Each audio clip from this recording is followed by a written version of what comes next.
नमस्कार, बहुत स्वागत है आपका एफएम न्यूज पर। मेरा नाम है अंकुर पांडे। चलिए रुक करते हैं खबरों का। समाजवादी पार्टी के राष्ट्रीय अध्यक्ष अखिलेश यादव ने भाजपा पर हमला बोला है।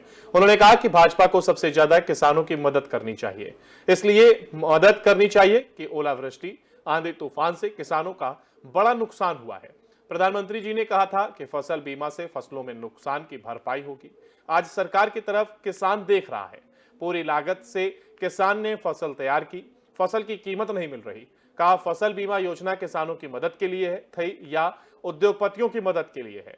आलू की परेशानी किसान के ऊपर आई तो सरकार ने किसान का आलू नहीं खरीदा। सरकार ने अपने बजट में 1000 करोड़ रुपए का आलू के लिए रखे थे। सरकार का बजट झूठा था। आइए आपको सुनाते हैं अखिलेश यादव ने इस दौरान और क्या कुछ कहा है। इस समय भारतीय जनता पार्टी को सबसे ज़्यादा किसानों की मदद करनी चाहिए और इसलिए मदद करनी चाहिए, ओलावृष्टि से, आंधी तूफान से, बारिश से किसानों का बड़ा नुकसान हुआ है और कुछ क्षेत्रों में कुछ किसानों का पूरी बर्बादी हो गई। ये वही भारतीय जनता पार्टी है जिसके देश के प्रधानमंत्री जी ने ये कहा कि किसान बीमा फसल योजना के माध्यम से किसानों की पूरी भरपाई होगी। आज सरकार की तरफ किसान देख रहा है। आखिरकार मेहनत करके, पूरी लागत लगा करके किसान ने जब अपनी फसल तैयार कर दी तो उसकी फसल की कीमत क्यों नहीं मिल रही? क्या ये किसानों के लिए जो फसल बीमा योजना थी उद्योगपतियों की मदद के लिए थी या किसानों की मदद के लिए? ये सरकार बताए। और जिस समय आलू की परेशानी किसान के सामने आई, एक भी आलू इस सरकार ने नहीं खरीदा। उप मुख्यमंत्री ब्रजेश पाठक ने प्रयागराज के टीबी सप्रू चिकित्सालय का औचक निरीक्षण किया, जिससे पूरे अस्पताल परिसर में हड़कंप मच गया। अस्पताल में गंदगी मिलने पर डिप्टी सीएम ने नाराजगी जताई और सफाई एजेंसी का एक दिन वेतन काटने का आदेश दिया। इसके अलावा पाठक ने अस्पतालों में उलझे तारों को जल्द ठीक कराने का अल्टीमेटम भी दिया है। इसके बाद डिप्टी सीएम ने अस्पताल परिसर में बंद कमरों के ताले खुलवाए। बंद कमरों में गंदगी मिलने पर जमकर इस दौरान फटकार भी लगाई है। तो डिप्टी सीएम का ये एक बार फिर अस्पताल का दौरा रहा। ब्रजेश पाठक के औचक निरीक्षण से अस्पताल में हड़कंप मच गया। गंदगी मिलने पर डिप्टी सीएम ने नाराजगी जताई है। साथ ही डिप्टी सीएम ने अस्पताल का ये औचक निरीक्षण किया, जिस दौरान कमरे में ताले नजर आए। उन्होंने ताले खुलवाए और उन कमरों में गंदगी मिलने पर जमकर फटकार लगाई है। उप मुख्यमंत्री ब्रजेश पाठक प्रयागराज टीबी सप्रू चिकित्सालय में पहुंचे, जहां पर उन्होंने औचक निरीक्षण किया और इस दौरान अस्पताल परिसर में हड़कंप मच गया।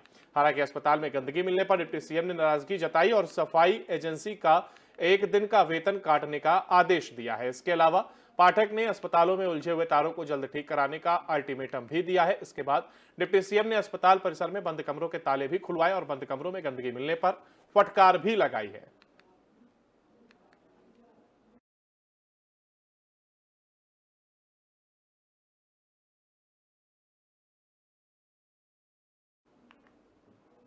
और उमेश पाल की पत्नी भी राजनीति में उतरने की तैयारी में है। उन्होंने कहा है कि भाजपा से टिकट मिला तो वो मेयर का चुनाव लड़ेंगी। उन्होंने कहा कि जिस पार्टी से उनके पति थे वह उसी पार्टी में शामिल होंगी। उन्होंने आगे कहा कि पति को न्याय दिलाने के लिए उन्हें मेयर पद का चुनाव लड़ना पड़ा तो वह पीछे नहीं हटेंगी।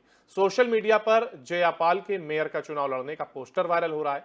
बता दें कि भाजपा ने आधिकारिक रूप से मेयर पद के प्रत्याशियों को लेकर अभी सूची जारी नहीं की है। हालांकि इस बीच ये खबर सामने आई है कि उमेश पाल की पत्नी मेयर पद का चुनाव लड़ सकती हैं और ये बात उन्होंने खुद कही है कि अपने पति को इंसाफ दिलाने के लिए अगर मुझे मेयर पद का चुनाव भी लड़ना पड़ा तो मैं पीछे नहीं हटूंगी। हालांकि यहां पर आपको बता दें कि भाजपा ने आधिकारिक रूप से मेयर पद के प्रत्याशियों को लेकर अभी किसी भी प्रकार की सूची जारी नहीं की है।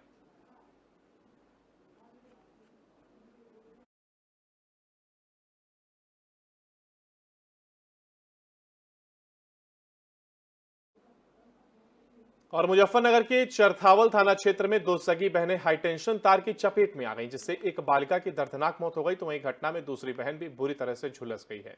फिलहाल दूसरी बहन का इलाज अस्पताल में किया जा रहा है। बता दें कि ग्रामीणों ने मुआवजे की मांग को लेकर जमकर धरना प्रदर्शन किया है। मौके पर पहुंचकर एसडीएम ने मामले का संज्ञान लिया है और लोगों को आश्वासन दिया है कि उनके साथ न्याय किया जाएगा और जो भी उनकी मांग है उसको सुना जाएगा और जो भी उचित कार्रवाई है इसमें उसको अमल में लाया जाएगा। तार की चपेट में आने से दो बहनें इसका शिकार हो गई, जिसमें एक की दर्दनाक मौत भी हो गई है। तो वहीं दूसरे बहन है वो बुरी तरह से झुलस गई है। उसका इलाज फिलहाल अस्पताल में किया जा रहा है।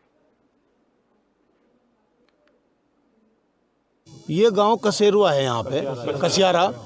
यहाँ पे बच्ची खेत में खाना लेकर आई थी। और यहाँ बिजली के तार बहुत जर्जर हालत में थे। एक बराबर में कोई तालाब खुद रहा, उसकी लाइन शिफ्टिंग होनी थी। जेई को पिछले महीने की 13 तारीख को लिखित में एक इन्होंने एप्लीकेशन दी थी कि ये तार यहाँ से बदलवा दो, ये लाइन हटवा दो। और 5 दफ़े ये लोग गांव वाले उसे बता चुके कि ये लाइन बहुत ख़राब होगी, बहुत जर्जर है, इसे बदलवाओ, यहाँ पर किसी भी टाइम दुर्घटना हो सके।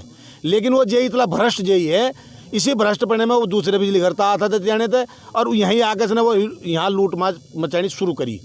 इन लोगों ने बताया, वो खुद आके सर्वे कर गया, सर्वे के नाम पर 75,000 रुपये तो इनसे मांग लिए।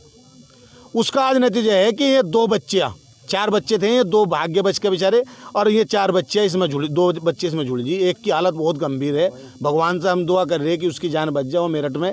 और यह मौके पर बच्चे आपने देखी हालत क्या है। लापरवाही पर क्या कार्रवाई? लापरवाही तो इतनी है, अत्याचार ज़्यादा हमने अधिकारी है, हमने बता दिया, जब तक इस जेई को सस्पेंड नहीं करते, इसके खिलाफ 302 का मुकदमा नहीं लिखा जाता, और ये सारे जर्जर तार नहीं बदले जाते, और पीड़ित परिवार को आर्थिक मदद नहीं देती, जब तक हम यहाँ से खड़े नहीं होने के, चाहे उसके लिए हमें कुछ ही करना पड़े।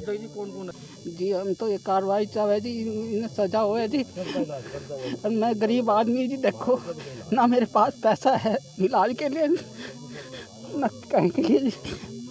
किसकी लापरवाही मांगते हैं? ये बिजली विभाग की लापरवाही है जी। क्या कार्रवाई उन लोगों पर आप चाहते हैं जी? उन्हें सजा हो जी। ये गांव